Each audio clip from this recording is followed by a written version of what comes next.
2020 corona काळ, तामिळनाडूतील सांतानाकुलम शहरातली ही घटना, ज्या घटनेमुळे संपूर्ण देश हादरला।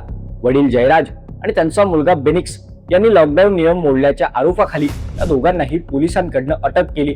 मात्र पुढे जे घडलं ते थरकाप उडवणारं होतं। पोलीस ठाण्यात दोघांनाही अमानुष मारहाण करण्यात आली। रात्रभर चाललेल्या या क्रूरतेचा परिणाम म्हणजे दुसऱ्या दिवशी बेनिक्सचा पोलीस कोठडीतच दुर्दैवी मृत्यू झाला आणि तिसऱ्या दिवशी वडील जयराज यांनीही आपले प्राण गमावले।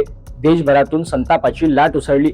या दोघांच्या मृत्यूमागे नेमकं काय गुड आहे ते माहीत व्हावं आणि त्या दोघांनाही न्याय मिळावा यासाठी संपूर्ण देशभरात न्यायाची मागणी जोर धरू लागली। प्रकरण मद्रास हायकोर्टात पोहोचलं आणि पुढे जाऊन चौकशी सीबीआयकडे देण्यात आली। सर्व आरोपी पोलिसांवरती गुन्हे देखील दाखल करण्यात आले, निलंबनही केलं आणि पुढे जाऊन अटक सुद्धा झालं।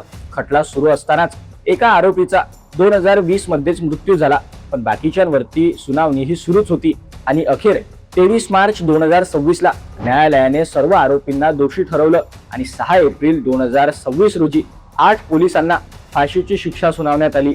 न्याय उशिरा मिळाला, पण यावेळी न्याय झाला। बडबड सत्य बोलतो, थेट बोलतो।